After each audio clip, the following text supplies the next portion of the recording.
think.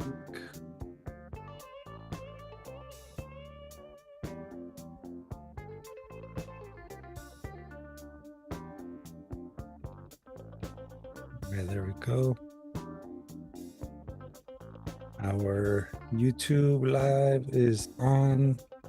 Instagram live is on. And we are recording. So, bienvenidos a todos. I'm gonna end our music there. Yeah. Bienvenidos. It's good to have all of you back here this week for our first lesson of the spring 2026 semester. ¿Cómo les ha ido? Everybody doing good today? Feel free to use the chat or unmute yourself if you're feeling good today. Got a thumbs up from Marisa. For anybody joining in on the either Instagram Live or on our YouTube Live, you can also use the chat there to ask questions, say hi, whatever the case might be. In el chat de Zoom, like I said a moment ago, you have access to the handout that we will be reviewing today. So go ahead and download that if you like. If you don't have the ability to download it at the moment, that is okay, because I will be sharing my screen here and everyone will be able to see, I hope, the handout that we are reviewing today. And again, if you have any questions at all, at any point, if you want me to slow down, you're welcome to raise your hand. Y aquí en el chat les estoy poniendo la cita de hoy, aunque hoy no es tanto cita que un poema. Doing good, all right. Looking good, Miss Mary, I'm sure. All right. So for those of you that are joining us for the very first time for one of our lessons from Conchas y Café, it's kind of like our little tradition to usually break the ice by actually reviewing and getting into some analysis of a quote. And like I said, this time around, it's not so much a quote as an actual poem. Y para empezar, pues les quiero felicitar, or maybe not congratulate is the right word, but I'd like to wish all of you a happy Black History Month. The poem that we're going to be looking at right now comes from none other than Langston Hughes, quien nació el 1 de febrero en el año 1901 y falleció el 22 de mayo en el año 67. And as an African American writer, poet, playwright, social activist, he was also a major figure of the Harlem Renaissance, for those that aren't really familiar with Langston Hughes. Y como ven aquí tenemos un poema que se llama Canto Solar, o por lo menos así es como lo traducí. And in English, in the original uh, language that the poem was written in, this poem is called Sun Song. And do I have a volunteer that maybe might want to read it to us, ya sea en español o en inglés?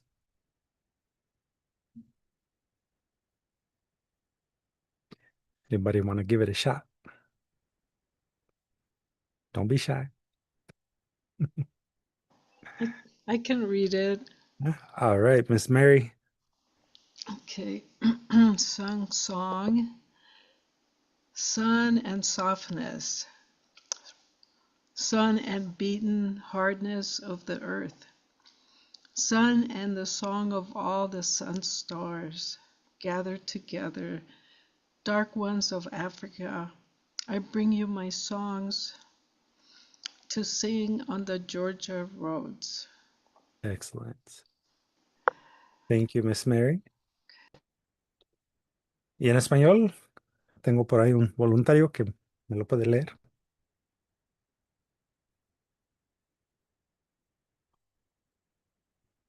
Maybe Abraham, you want to test out your mic setup? Why not? Why not? Can you hear me? Yes, we can hear you. Sol y suavidad. Sol y la dureza golpeada de la tierra. Sol y el canto de todos los soles, estrellas, juntos reunidos, los oscuros del África. Les traigo mis canciones para cantar en las calles de Georgia. Excellent. Thank you, Abraham. So, ¿qué piensan? ¿Cómo les parece este poema de Langston Hughes? Is there anything that stood out to any of you, just to get us started?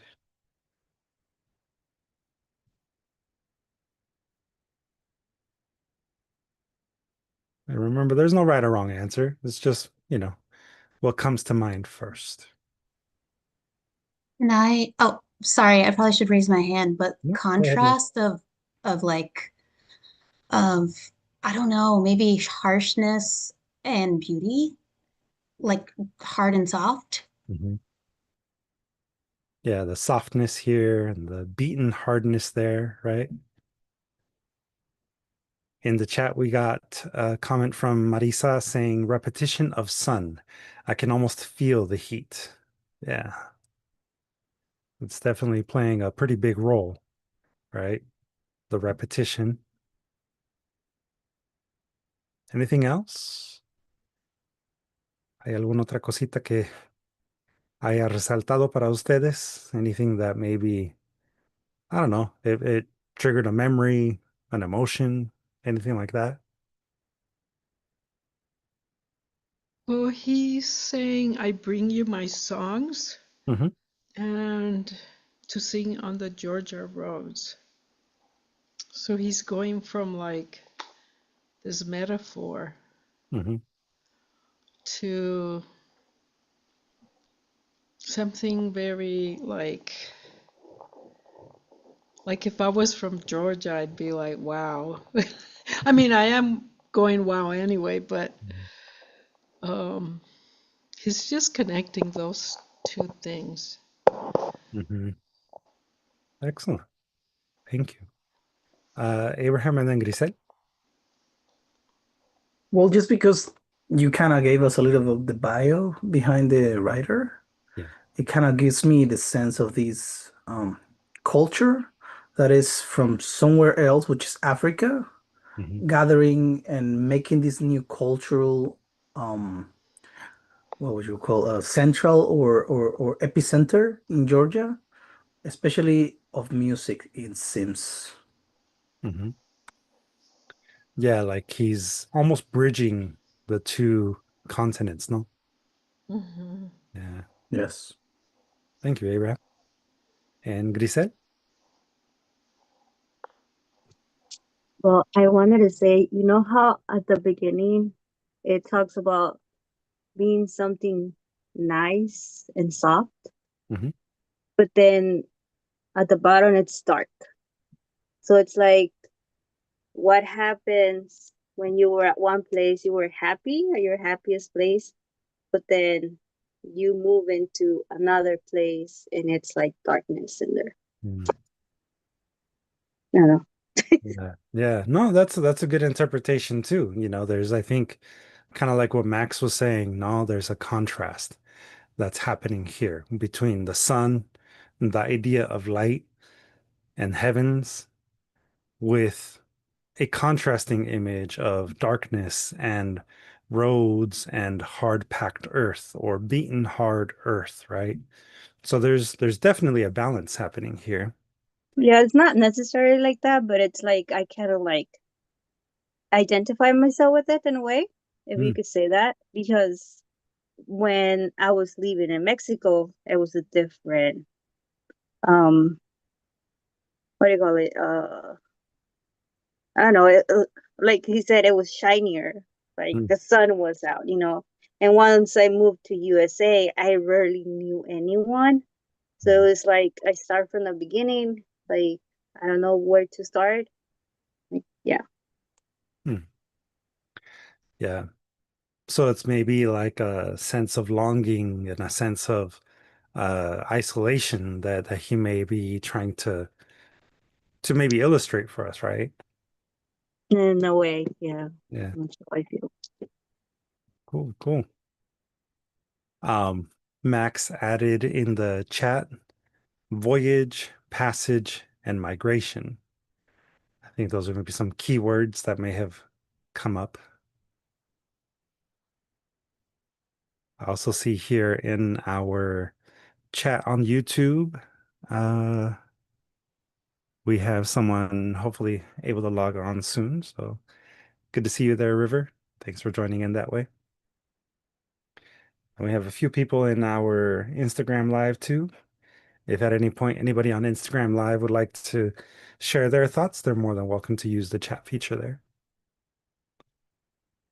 So I don't really have a whole lot to say about this poem other than it's definitely using some tools here that we might recognize in poetry, right? The idea of repetition.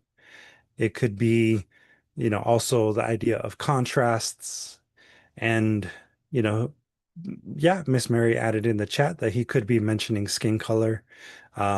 Maybe the idea of dark ones being people that are not illuminated or people that are of a darker color, right? So it could be literal, it could be metaphorical. I think there's also a almost like calling back to a previous identity that might be happening here.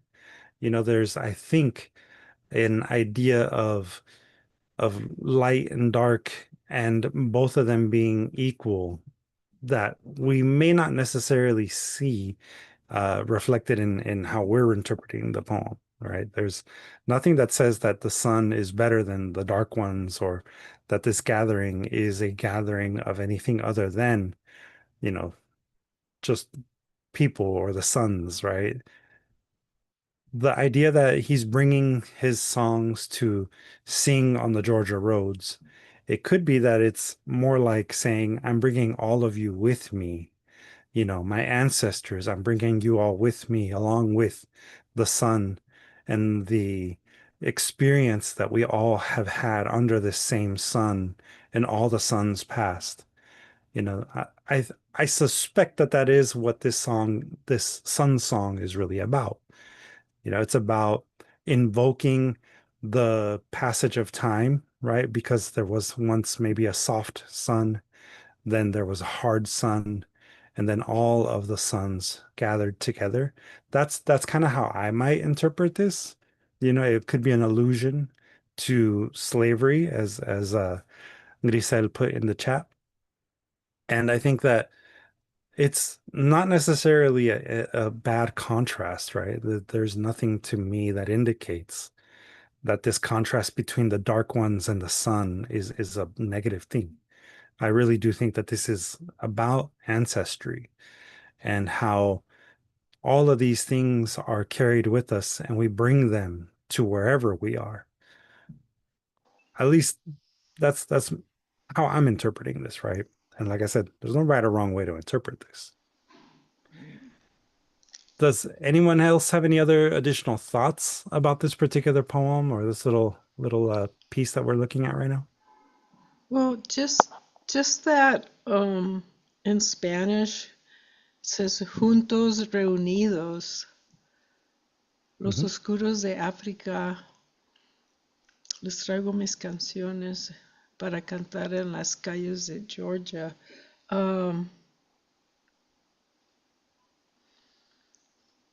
For some reason, it was the words gathered together kind of passed me by, but when I read Juntos Reunidos, Mhm. it just really struck me as what you just said about the ancestors and uniting. Mhm. Yeah, that's weird that in Spanish I would get I the think, meaning of yeah, that. I wouldn't call that necessarily weird. I would say that Okay. it's maybe because, Spanish, just like for me, it's my first language. It's the language Mm-hmm. that I grew up with. Um, Maybe it's just resonating with you in a different way because Mm, it's the first contact that we have, right? It's the first thing mm-hmm. that really speaks to a different part of our brain. Right. And maybe it's also speaking to a different part of our ancestry, no? Hmm. I mean, Yeah, yeah. beautiful. Yeah, I think it's a great little short piece here by Langston Hughes, and there's a lot of ways in which we can interpret this. And I felt like in looking at it, it really ties in well with our theme, which is de aquí allá, from here there. And this semester of Conchas y Café, we're going to be looking at a lot of different ways in which we can talk about the concepts of here and there. And I'm going to present to you a quick little exercise that I actually did with Max at the end of the orientation last week, where I asked that, we create a list of things that pop into our mind when we think about what these terms mean to us. So it can be in the chat, it can be, wherever you are now on a piece of paper, on your phone, but write a little list of words that come to your mind when we say here, right? What does it mean to be from here? ¿Qué significa el ser de aquí para ustedes? Y como digo, puede ser una lista de palabras, una lista de frases. Pueden usar el chat para anotarlos, pensamientos que corren por su mente. I do recommend, however, that wherever you decide to write this, that you hold on to it, because this might help you for your homework later. So again, what does it mean to be from here? ¿Qué significa el ser de aquí?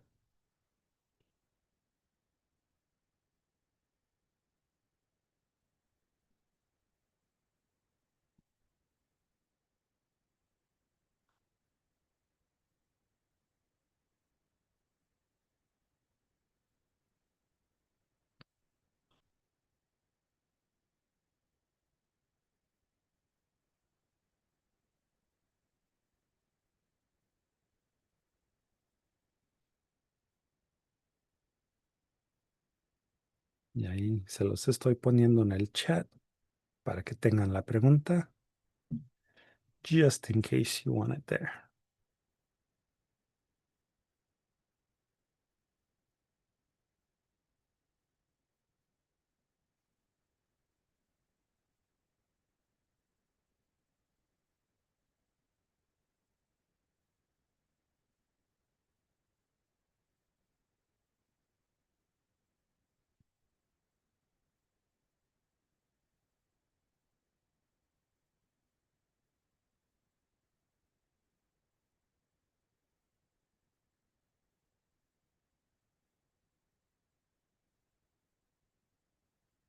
And remember, you don't have to put too much thought into it right now. Just the first things that pop into your mind.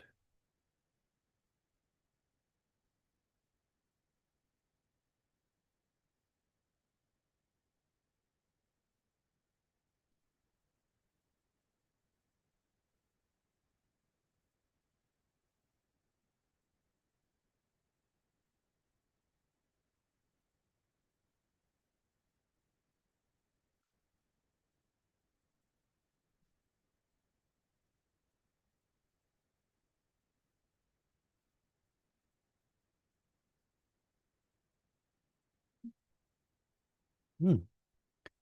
All right. We have a nice little list of words from uh, Karaski, I guess.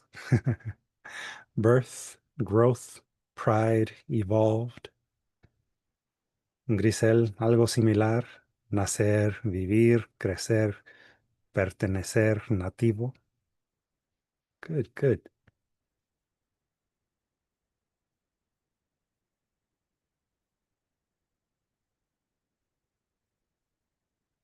Thank you for sharing in the chat.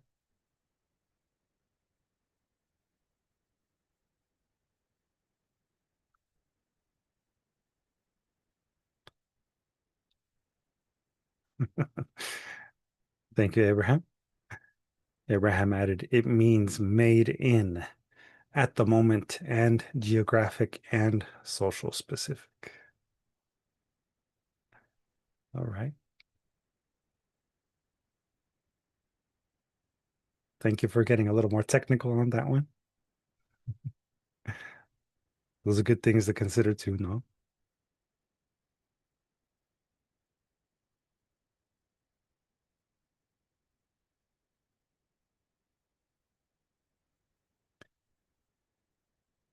I'm sure a lot of you might have already anticipated it,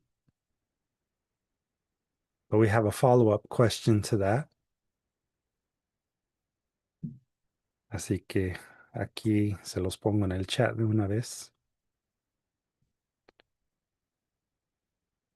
And the same thing goes. You can add your responses in the chat, but definitely write them down. Miss Mary wrote, immigrants with paper belonging del otro lado.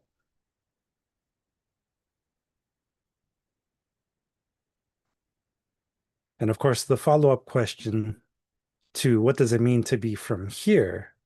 What does it mean to be from there? ¿Qué significa el ser de allá? Abraham also added past and away.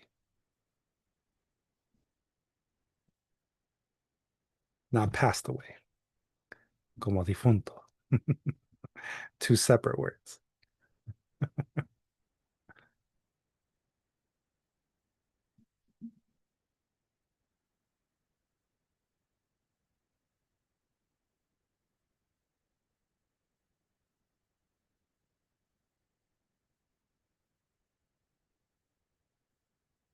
All right, we got some more in the chat here. We got far away, longing, and outcast. Those are good words. Miss Mary added the stranger or different. El ser de allá.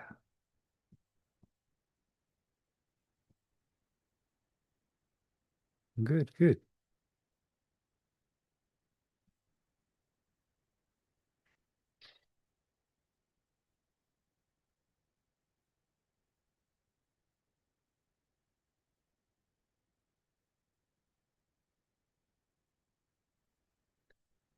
Obviously, this all can have also political implications, right? Las connotaciones políticas aquí obviamente van a surgir hoy en día, given our historical context that we're doing this in. Miss Mary writes, soy de allá. Good.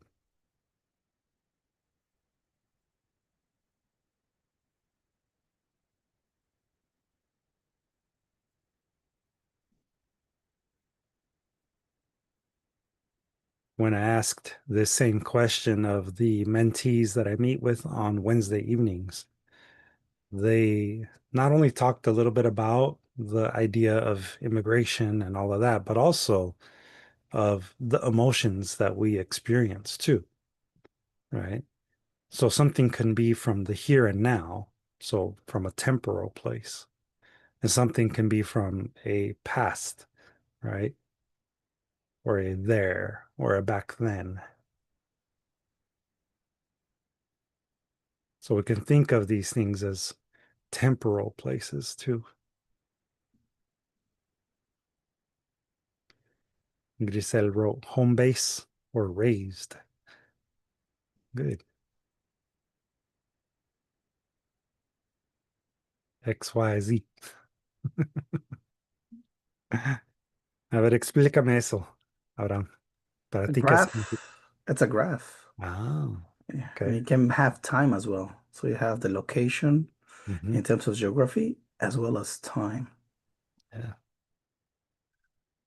that's good. You went to math thingy. Why you have to use a graph? I'm trying to forget about math. We're doing homework, I see. Well, math is its own language. That's I mean, it comes from life, right? Mm, So this is kind of where you stand at a certain place, right? And that's kind of the question, right? mhm. Exactly. Math is forever. Yeah. Math is the Nerds. Who are nerds? You are. You're the one coming up with the graphing thing. now, now. No name calling. Yeah. But I think that it is, accurate to say that it does come from lived experiences, right? Math, language. Miss Mary added in the chat in the blink of an eye as an idea or a term that came up.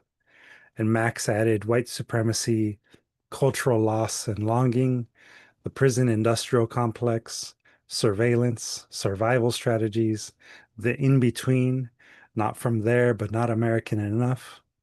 Yeah, all of that applies here.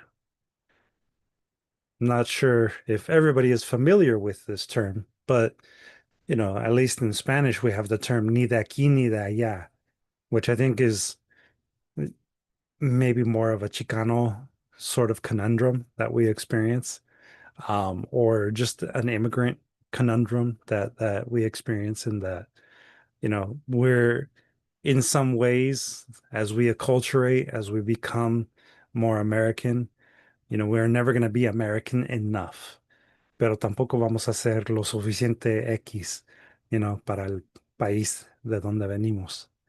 And that's, I think, one of those cultural tensions that we all experience, especially for those of us that are the children of immigrants or who are immigrants ourselves to a certain degree. It's like, where do we fit in, right?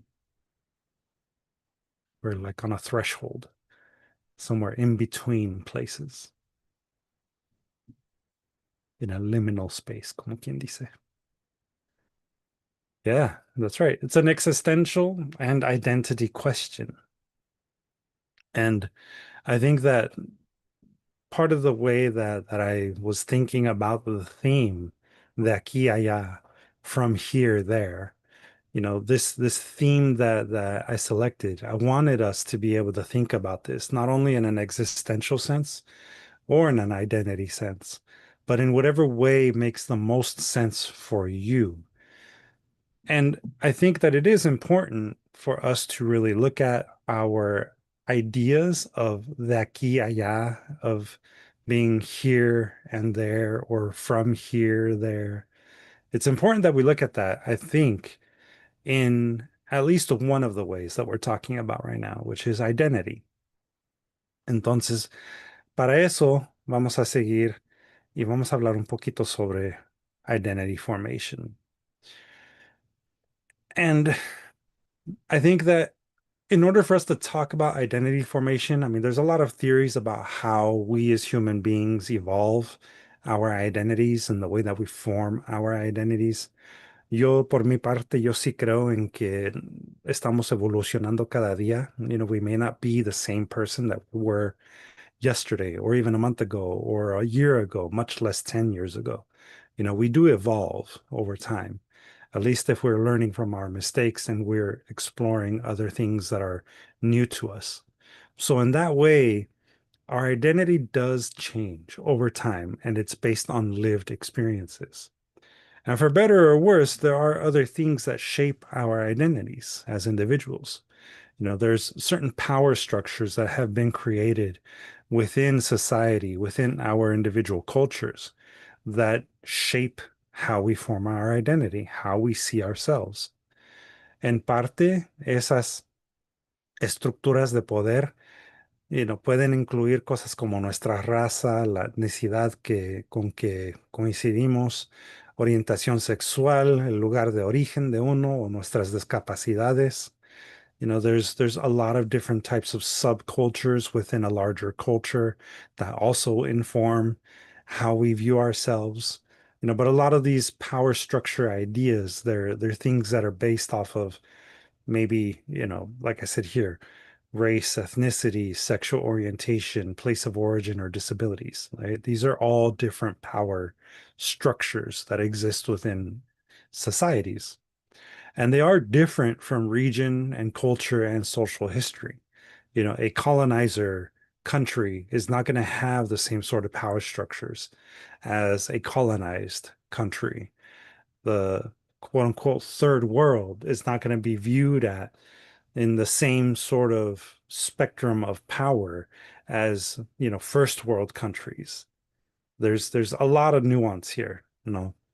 But overall, this all kind of comes back to the original idea of intersectionality. Y para los que no conocen lo que significa la interseccionalidad, eso significa la superposición de estructuras de identidad y de poderes. ¿Verdad? And this intersectionality term is something that was created by the African American scholar and civil rights activist Kimberly Williams Crenshaw. And there's I found this interesting social identity wheel that in some ways describes how this concept of intersectionality works. Um, y aquí, como ven, en medio de la rueda de identidades, aquí tenemos diferentes, hay que decir, preguntas o cosas que nos ayudan a entender lo que es una identidad y cómo vamos formando nuestras identidades. The four concepts in the middle here, they're the things that we recognize as part of our identity and as part of other identities that form how we navigate the world. Y por fuera tenemos las diferentes estructuras de poder. The outer ring is the ring that shows the different like systemic definitions of power. And they're things based on race, ethnicity, etc., etc. So this concept is not as complicated as it sounds, but like I said, it is very nuanced. And this doesn't necessarily apply to everyone. And it comes from a place of really trying to break down the masculinity or the like the masculine version of the Black movement, the Black Power movement, and also in response to white feminism that was primarily what feminism was through the 70s into the 80s. So, como teoría que tenemos aquí sobre las identidades viene desde apenas del año 1989. So it is a relatively new concept in the whole theory world. Does anyone have any questions? ¿Hay alguna pregunta sobre este concepto de la interseccionalidad? Or has anyone studied this and maybe has other insights that I might not have? Yes, Abraham. The 80s is way back. Me hace sentir viejo.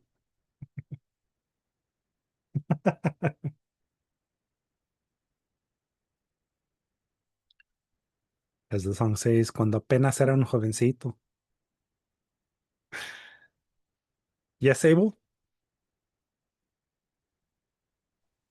Um, I studied this in school, and it reminds me of a word. I don't know if you said it, but it's one word that basically encompasses everything you just said. And it's like that word embodies your perspective. Oh, there's a plane.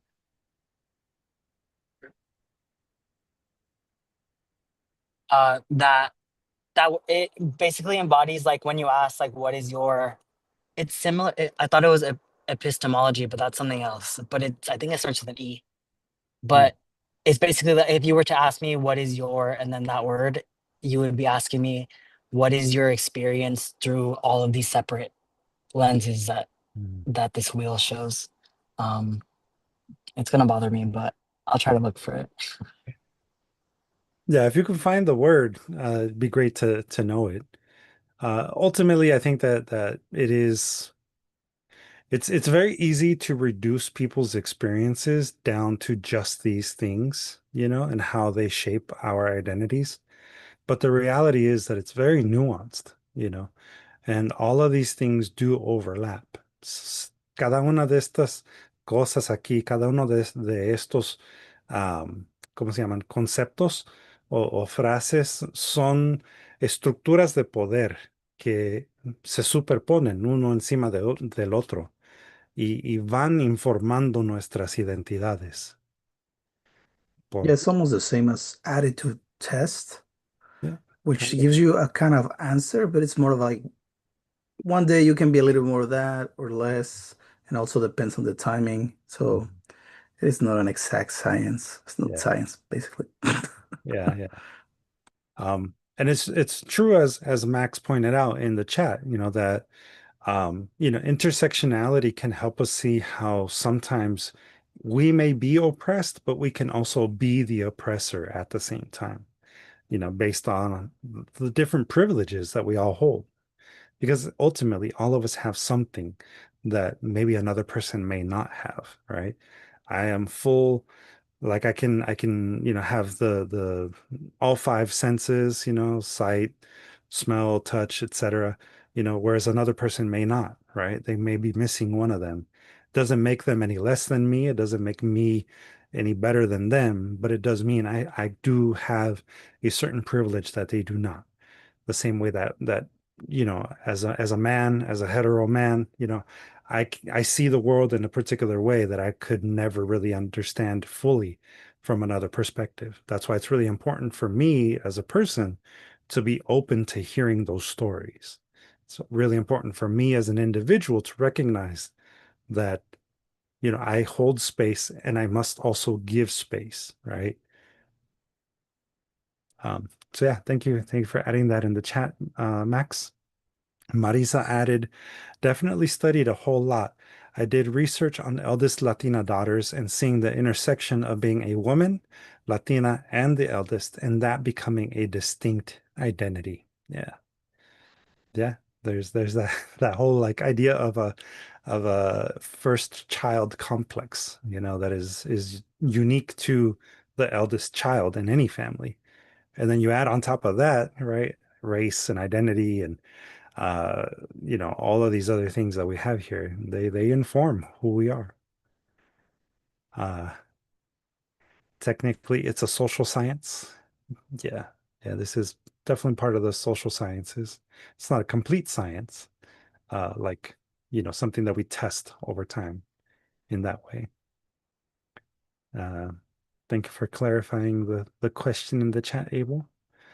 Uh, yeah, the results are hard to replicate, but totally different topic. Yeah. Yeah, sciences are more about replicating results, whereas this is about understanding social structures. So that's, I think, where the idea of this being a social science comes in. And again, this is not a perfect way of describing people's experiences. This has its flaws. It has its pitfalls. Como digo, esto es algo que por lo menos para nosotros nos puede ayudar a identificar cómo vamos formando nuestras identidades y también cómo vamos, por lo menos, abriéndonos a diferentes posibilidades dentro de este mundo. That's I think where it's really important, to understand that, we are limited by our personal experiences, and therefore we should actively look to understand other people's experiences. And I guess that does bring me to my follow-up questions for you, right? So what can we do with our understanding of who we are? What can we do with our understanding of our own histories? ¿Verdad? Con tal que reconocemos que necesitamos que abrirnos a nuevas experiencias. Al hacer eso nos vamos conociendo uno mismo, ¿verdad? Cada quien se va conociendo uno mismo más. Y entonces, ¿qué es lo que podemos lograr con este nuevo entendimiento sobre quiénes somos? ¿Qué logramos hacer con nuestro entendimiento de nuestras historias? Because we really do have to be students of history in order to understand who we are and where we come from. What, for those of you in the Zoom now, What is something that you feel you can do as an individual to, I guess, better understand who you are? Excellent. Thank you, Max. We can learn our counter histories and those of other historically marginalized groups. Yeah, absolutely. Anything else? Does anything else come to mind for people?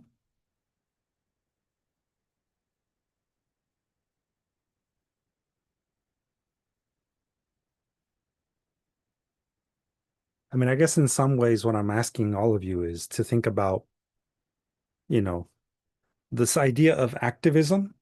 What does that actually look like? Thank you, Marisa, for adding. We can listen to elders. Yeah. I think that that's a way in which we can practice a form of activism, right? Is listening to others, listening to the stories of marginalized communities, listening to our own elders. Thank you for adding the word here, Abel. Abel wrote in the chat, I think maybe the word is epistemology, except it means that our knowledge of the world is informed by all those intersectional identities. Yeah, sure. Abraham, yeah. We could take a DNA test. If it wasn't used by evil companies, we can ask the previous generations, their history, become self-aware. Yeah. Miss Mary added, we can see what needs we each have in different areas. Yeah. And Grisel wrote, nuestros ancestros. Podemos conocer a nuestros ancestros más. Yeah.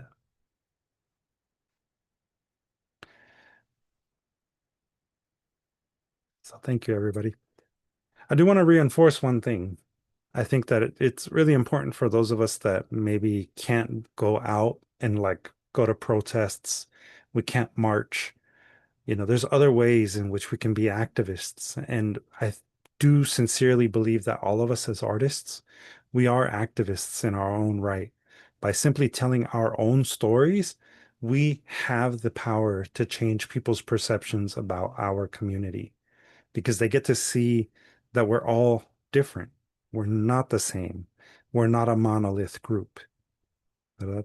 Todos tenemos diferentes ideas sobre lo que es la familia, sobre lo que es el amor, pero lo que tenemos en común también es importante contar.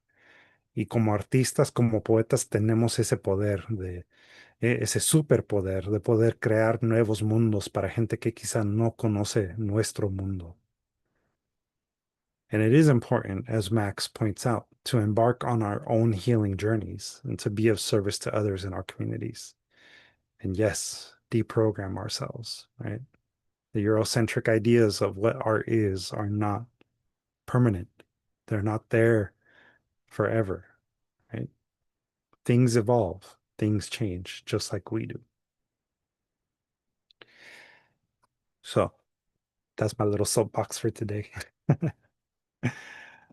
Let's get into some techniques for telling our stories. I did mention in our orientation last week that there's certain vocabulary words that we do use periodically through the class. Y aquí les quiero presentar el concepto de anáfora. Para ustedes que quizá no lo conocen, anáfora viene de una palabra griega que significa cargar de regreso. Anaphora has Greek as its root language, and it means, at least in Greek, carrying back.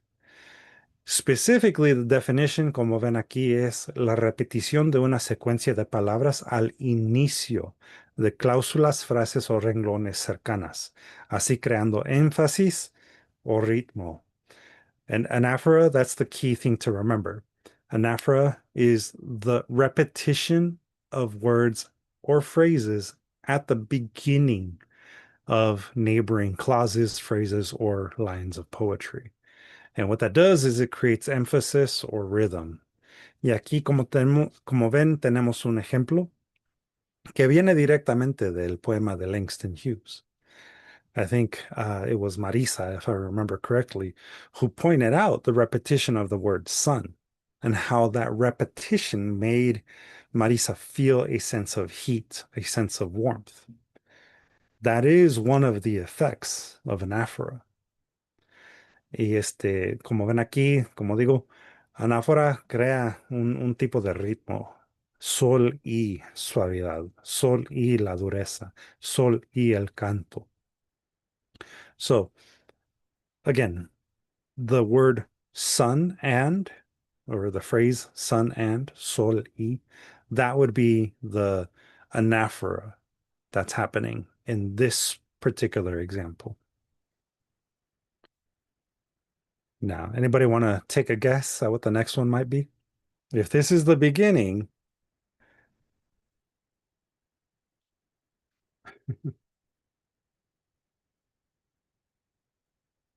the end of the clause, yes. Thank you, Marisa. And that one in particular is called epistrophe. Epistrophe also comes from Greek and it means return. En el griego antiguo, quizá todavía, epístrofe significa regresar. Y es igual como la anáfora, pero esta es la repetición de la misma palabra o palabras al fin de sucesivas frases, cláusulas, etcétera. Um, so, yeah, I apologize, Abraham, for bringing in a Eurocentric idea. But then again, this is where language uh, kind of is tricky, right? It's hard to deprogram ourselves from the words we use. Pero como ven aquí, tenemos a epístrofe. And epistrophe, again, it is the end of the clause, right? So we have a repetition of a single word or words, a group of words at the end of successive phrases, clauses, or lines. And that's, I think, something that's important to note, right? It's successive, meaning that it's one after the other. Um, I've seen it done before where you have maybe every other line that could still play into the idea of an epistrophe, and it probably would still be defined as one. But the most successful ones, or at least the most obvious ones, are when it is in succession. Aquí, como ven, tenemos a un ejemplo que yo escribí. The phrase as time, as time, as time, time. The word time itself is the epistrophe that is happening. La palabra tiempo, en nuestro ejemplo que tenemos aquí, es específicamente la palabra que forma el epístrofe en en este ejemplo. So, yes, Abraham? I think we covered a little bit of this before, and then if I remember correctly, it has to be a couple of times in order Yeah. to actually work. It's like the Minuto song with Ricardo Arjona that we covered. Mhm.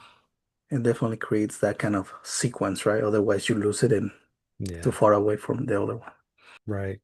And that's again, one of the keys to this technique is that it has to be in successive lines or phrases. Y esto es algo que también se puede usar en prosa. It doesn't have to be just in poetry. This is a technique, it's a rhetorical device that works in regular prose language. If you're writing a speech, you can use this technique to again add emphasis and to create a sense of rhythm. En uno de los ejemplos que encontré, yeah, like the idea, I have a dream. Or I'm sorry, the speech by MLK, I have a dream. That is a phrase that is repeated in, I believe, the first couple of sentences, or towards the end. I can't remember exactly off the top of my head at the moment. Pero sí, esa es una técnica retórica que se puede usar. Now, I'm curious to see if anybody knows, because even I had to look this up. But what do you call when you mix the two together, when you have both the beginning and the end that is being repeated? Does anyone have a guess?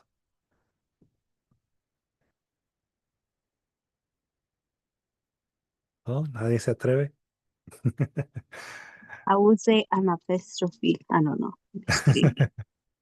That's good, especially when you consider that, anaphora in the Greek means carrying back, y epístrofe, regresar or return. That's pretty good. Apostrophe. Yeah. Those are good guesses. Those are good guesses. Believe it or not, it's something completely different. It is actually simplocy. Simplocy. I don't know where the emphasis is. Yeah, sure, you could call it Daft Punk. But it is a simplose. En el griego significa entretejer. I really like the actual definition of it in the Greek, interweaving, simplocy. And as you can see here, it's a figure of speech where essentially you combine anaphora and epistrophe. Remember, anaphora is at the beginning and epistrophe is at the end. Y como ven aquí en este ejemplo que les escribí, it's really just using this sort of sequence, where you have both at the beginning of words or phrases or lines a similar sound, at least in my examples that I put here. And then at the end, it's the word, ¿verdad? So the prefix trans in this particular case, el prefijo trans, en este caso en español, igual como en el inglés. Ese es el anáfora que está pasando, que está ocurriendo en este ejemplo. Y el epístrofe viene de la palabra tiempo, la repetición de tiempo. So now we have, again, simplicity. Does anyone have any questions about any of these techniques? ¿O todo les quedó claro?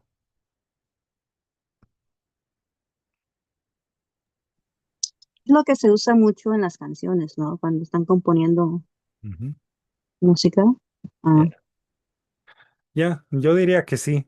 I mean, en parte porque es mucho más fácil rimar usando la misma palabra. But then when you're using anaphora in a song, I mean, you're creating a rhythm at the beginning of a lyric. And so this is very common in music for sure. it just makes me think about rapping, because you use a lot of those type of words. So, Yeah. Yeah. Yeah, and that's, for those of you that might not know, like that was my first love. Like that was what got me into writing. I wanted to be a rapper, and that led me down the path of becoming a poet. These techniques that you find in music, which is the original type of poet, right? The musician was also usually a poet, um, in los tiempos antiguos. So, these things do obviously have a place in our life every day. We hear them all the time. If we hear music every day, you're probably experiencing these techniques every day, sin saberlo. So, I do have an example of all of these things in action. It's a little bit on the longer side, but it's not super long. It's a single page, but I did have to make one because I couldn't find one pre-made. Así que it's kind of rare that I share one of my poems with all of you as part of the lessons, pero pues ni modo. I had to create something because people don't actually use these techniques a lot in poetry, believe it or not, especially all combined. Pero, I obviously I wrote it, and I've been talking this whole time, so I'd like to give you a chance to read it. I will warn you right now, though, the poem is bilingual. Así que, yeah. Um, do I have a volunteer that might want to give it a try? Like I said, there's words in here that are intermixed English and Spanish. Y como ven aquí en el español, cuando lo traducí las palabras, las frases que están en español, en el inglés, ah, lo traducí en inglés, en la versión en español. So it code switches no matter which one you decide to read. Yeah. Exactly. So, does anybody want to give them a shot? Again, I'll open up for volunteers first, then I might start calling on people. I could do Spanish. Mhm. Okay. So, Grisel, cualquiera de los dos. Híjoles, ¿cómo le hago esto? Okay, let's see.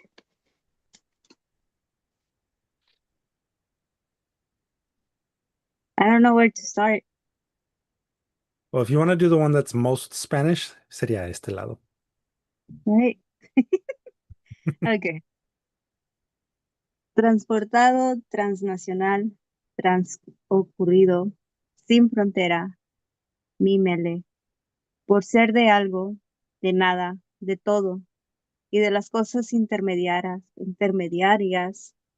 of earth and air, blessed water, hecho por Chalchihuiticui and the cob of corn, atado entre hojas, para eventualmente ser liberado, transportado, transnacional, transocurrido, como el tiempo sucede para soles, como el tiempo pasa para unos, como el tiempo cooks bones, tiempo sorbiendo the bloods of cotton, pulque and peacocks pecking sangres reales, dusted and candid, sweet bloods habitando todos lugares en este país.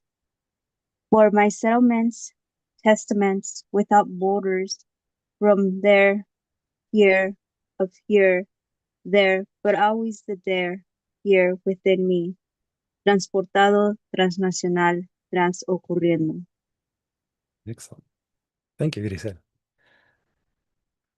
I appreciate the going back and forth. A ver, ¿hay alguien que me lo puede leer en the mostly English version?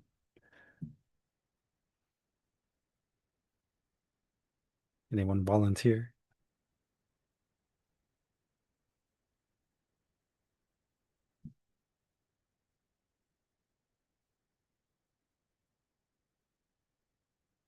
A ver, con confianza.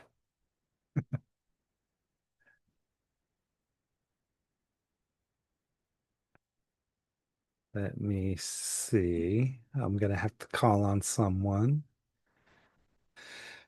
May I ask, Marisa, do you mind sharing with us your interpretation of Canto a los Ancestros aquí, allá? Sure. Thank you. Transported, transnational, transhappened, border free, my Mali, of being of something, of nothing, of everything, and of the stuff in between, de tierra y aire, bendita agua, made by Chal Chalchuitlique Mhm. y la mazorca de maíz, bound in leaves, and eventually be set free, transported, transnational, transhappened as time, happens for sons as time, passes for some as time, cuece mis huesos, time, sipping on sangres de algodón, pulque y pavos reales, picoteando royal bloods, polvoreados y escarchados, sangres dulces residing everywhere in this country. Para mí, asentamientos, testamentos, sin fronteras del allá, aquí, de aquí, allá, pero siempre el allá, aquí, entre mí, transported, transnational, transhappening. Excellent. Thank you, Marisa. Appreciate your performance. So, ¿qué piensan? ¿Cómo les parece lo que acabamos de leer? English is the original? Yeah. Yeah. I did write it first in English. At least I started it in English and then, pues, you know, lo terminé así, luego lo traducí.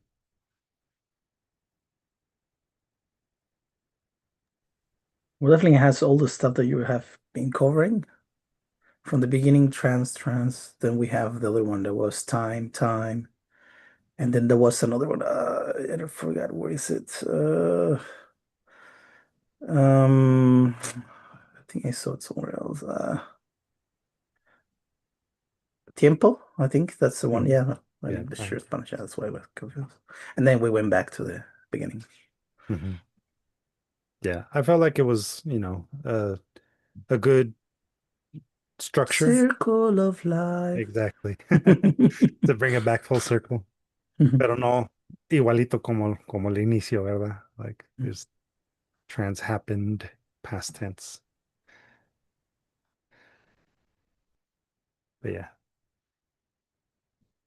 Anyone else have anything that stood out to them? Anything that they I don't know, connected with? Anything that they think I might be able to improve? I kind of want to ask Maritza and I think Lisel wrote the other one, Mhm. um, how they felt when we're reading it, because it definitely has a different feeling than just, reading silently. Yeah. That's a good question. I could definitely like hear the rhythm more saying it out loud, and like I noticed like my tongue making the same movements. Hmm. That's an Nada, ¿para interesting. qué leí? No me hubiera parecido. Yeah, no, it was like a tongue twisting because it's like, I don't know. I was like, wait, it's English now. How are you gonna turn this? How are you gonna start reading in English? I don't know, like it took me a while. I don't know. I don't know if you guys noticed, but yeah, it did take me a while to go back and forth from one language to another. Mhm. But it was fun. And I mean, it's interesting how you are able to connect both, you know? You end up with one word in Spanish, but then you connect it right away. Like if ¿cómo se dice? Fluye los dos. Mhm. I don't know. Well, thank you. Appreciate that.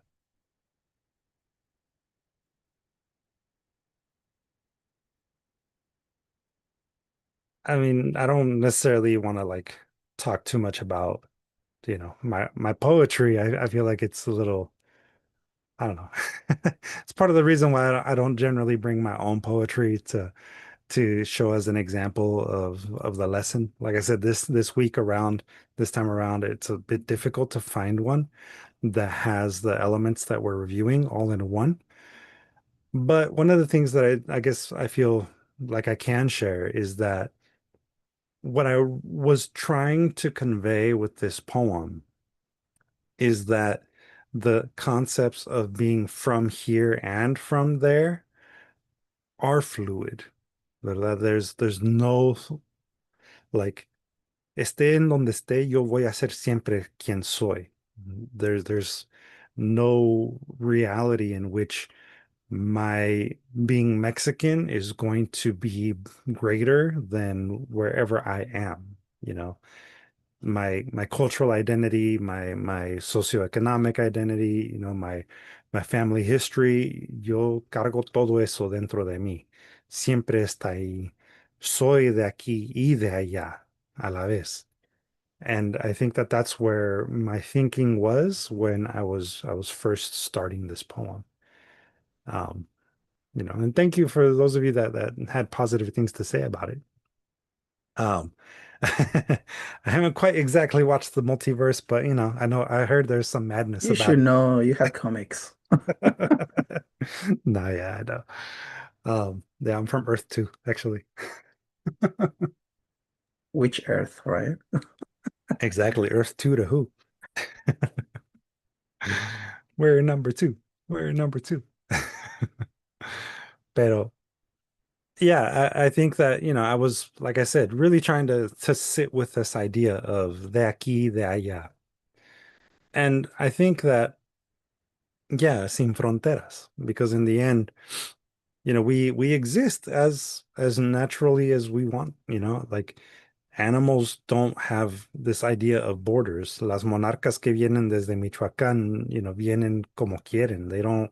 They're not stopped to have their papers checked. There's just this man-made structure that says that one group is, different from the other. And it's all a fallacy. It's all fake. No somos nada más que lo que construimos, ¿verdad?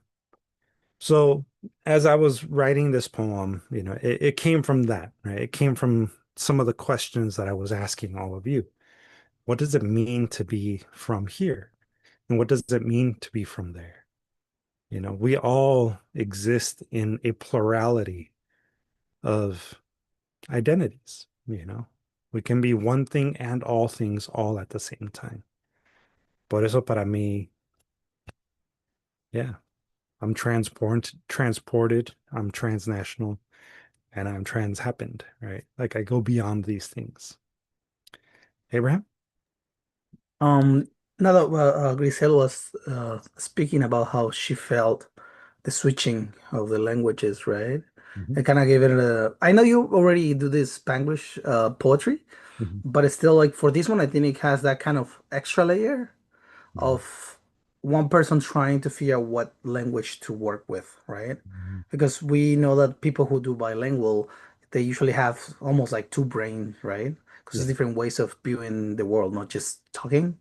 Mhm. So it's kind of that kind of, oh, I was reading English, now I'm supposed to read Spanish. Yeah. So I found that interesting, like a different layer to it. Yeah.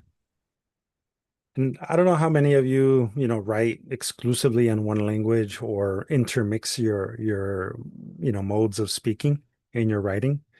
But I noticed something as I was doing the translation because, Abraham is right. I did start the poem in English and I finished it in English, and then I translated it into Spanish. And as I was doing the work of translation, I found myself wanting to just leave everything in Spanish because for me, the Spanish just flowed that much better. It's my bias. It's ultimately my bias. I feel like, because it is my first language, it's the language I grew up speaking for the first many years of my life. I mean, it's lo que para mí es el hogar, ¿verdad? Es parte de mi ser, es parte de mi casa, de mi lenguaje de amor. So for me, the Spanish just has this special place to it. But the Luis, English, that's why kind of I went for like did this English first yeah, because if the Spanish felt like you were forcing the English into it, yeah, and the English didn't feel like it. It felt like you were working with both somehow, even though it sounds weird, but it kind of felt that way. yeah, yeah. So, I mean, ultimately, where I guess what I'm trying to say for all of you that do write this way is to embrace it, you know, speak in the language that comes the strongest for you, and don't be afraid of mixing languages because again, we're layers, we're multi-layered as people, and that's I think something we should be reflecting in the art that we create. Um, does anyone have any additional questions, any other things they'd like to add to the conversation?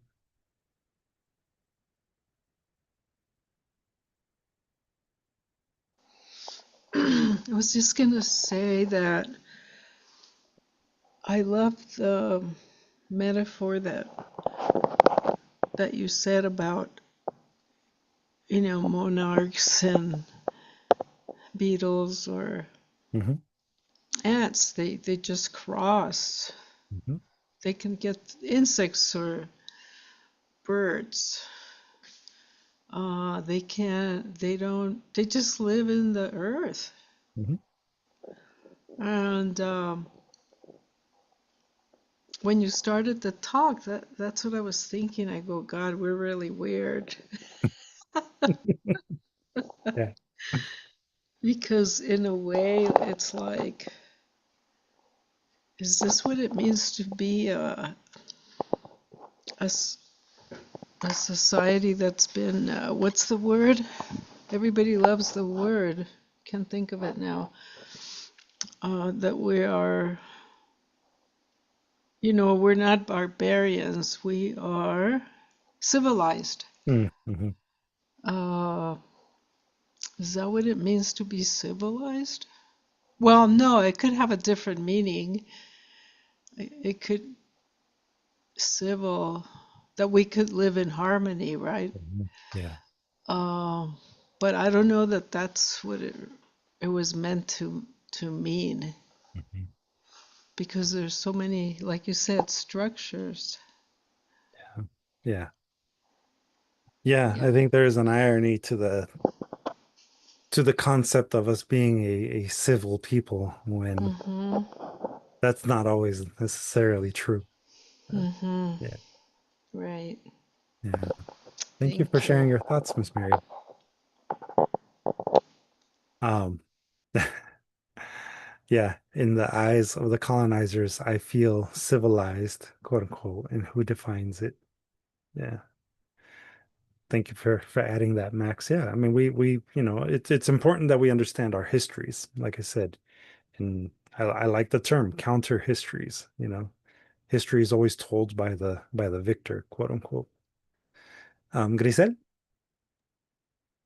Okay, sorry. Mhm. Maybe you guys went through this, but tell you the truth, I was doing something else.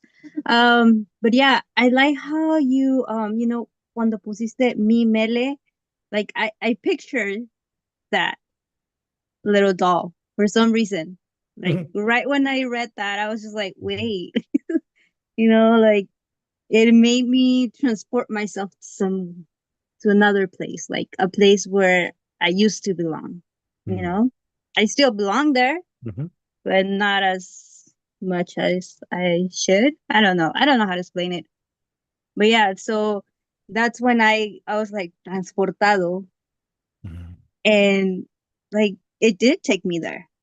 So I'm like it was really nice that I was able to identify myself with it in a way, Mhm. or in a lot of ways, Yeah. because you brought everything that has to do with my childhood. Mhm. And so, yeah, I identify with it, and thank you. Uh, it's a beautiful poem. Thank But yeah, even though I was kind of like, I don't know, allí me estaba enredando with English and Spanish, and I was just like, oh, but it's cool. you. Well, thank you. I appreciate the kind words, and I'm happy to hear that it resonated with you, because clearly there are certain things that we share culturally that I think it may resonate with a lot of people that grew up like us. Um, so I guess for the sake of time, I'll go ahead and share what the homework is for you.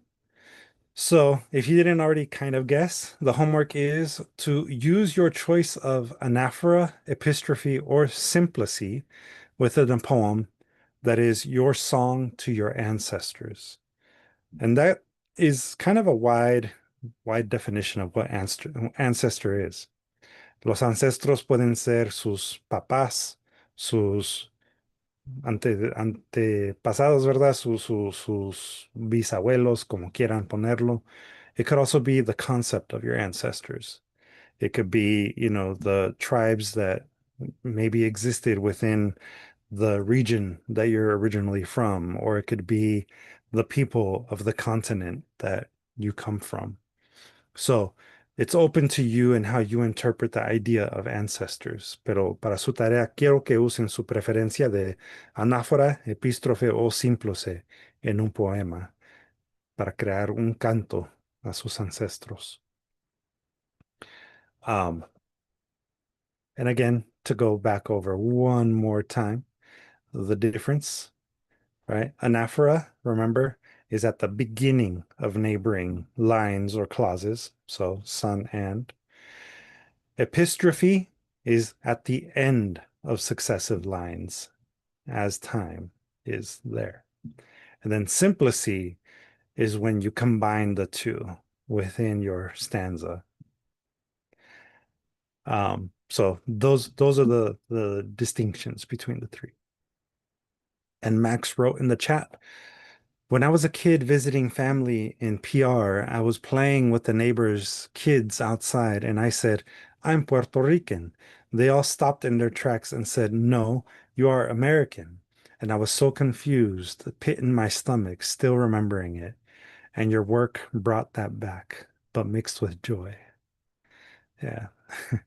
Thank you for sharing that experience, Max. I think that that's a very real and a very unfortunately common experience for a lot of kids that grow up in the US who identify as, you know, part of the country where their family is from.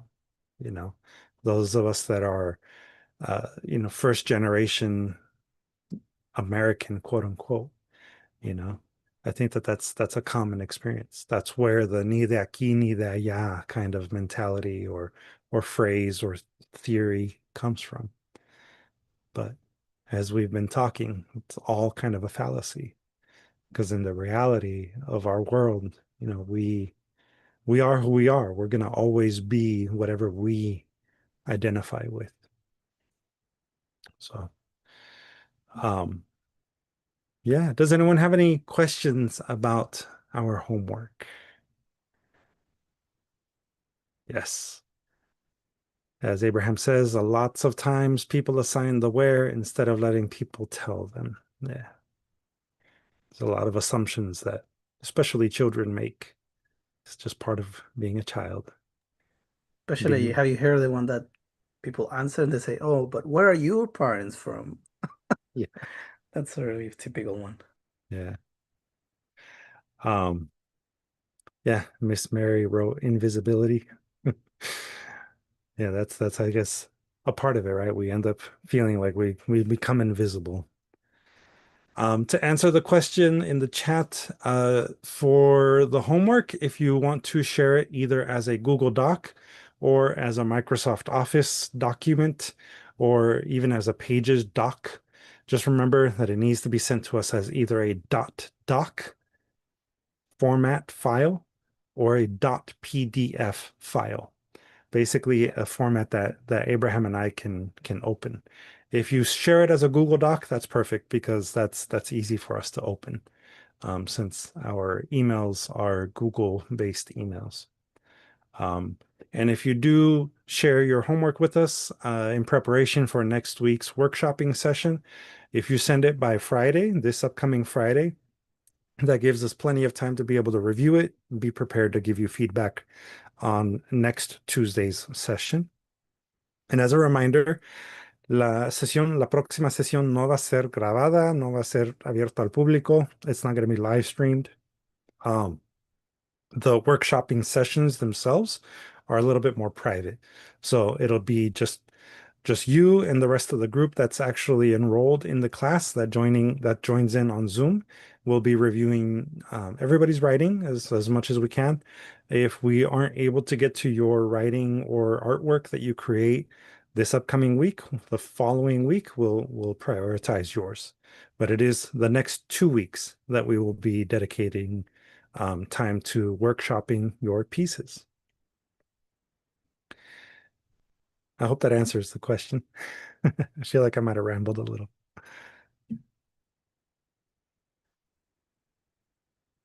And does anybody want me to read the poems too? I kind of enjoyed actually the hearing you guys read them, but I don't You mind. make us read our own poems, so you have to read it. Yeah, that's true.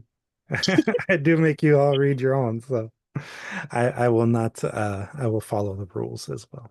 So,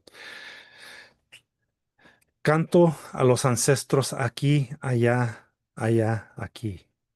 Transported, transnational, trans-happened, border, free, my melee, of being, of something, of nothing, of everything, and of the stuff in between, de tierra y aire, bendita agua, made by Chalchutlicue y la mazorca de maíz, bound in leaves to eventually be set free, transported, transnational, transhappened, as time happens for sons, as time passes for some, as time cuece mis huesos, time sipping on sangres de algodón, pulque y pavos reales, picoteando royal bloods, polvoreados y escarchados, sangres dulces residing everywhere in this country, para mis asentamientos, testamentos sin fronteras del allá aquí, de aquí allá, pero siempre el allá aquí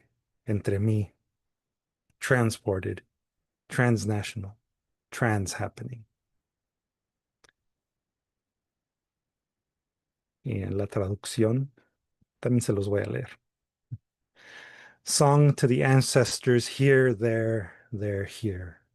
Transportado, transnacional, transocurrido, sin frontera, mi melé, por ser de algo, de nada, de todo, y de las cosas intermediarias, of earth and air, blessed water, hecho por Chalchutlecue and the cob of corn, atado entre hojas para eventualmente ser liberado, transportado, transnacional, transocurrido, como el tiempo sucede para soles, como el tiempo pasa para unos, como el tiempo cooks bones, tiempo, sorbiendo the bloods of cotton, pulque, and peacocks pecking, sangres reales, dusted and candied, sweet bloods, habitando todos lugares en este país, for my settlements, testaments, without borders, from there, here, of here, there, but always the there, here, within me, transportado, transnacional, transocurriendo. All right, everyone. Thank you. Thank you.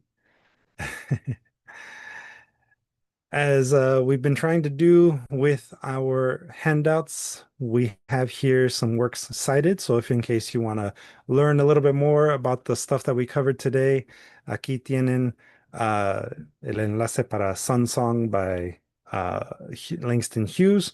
And if you want to also find the image for the social identity wheel that we covered, aquí tienen el enlace también. So eso sonó a conquista. All right. Thank you, thank you. I appreciate the support. Um, yeah, it's good to have you here joining us, Miss Luz. And yeah, I think that we will call it a night. Thank you again, everybody.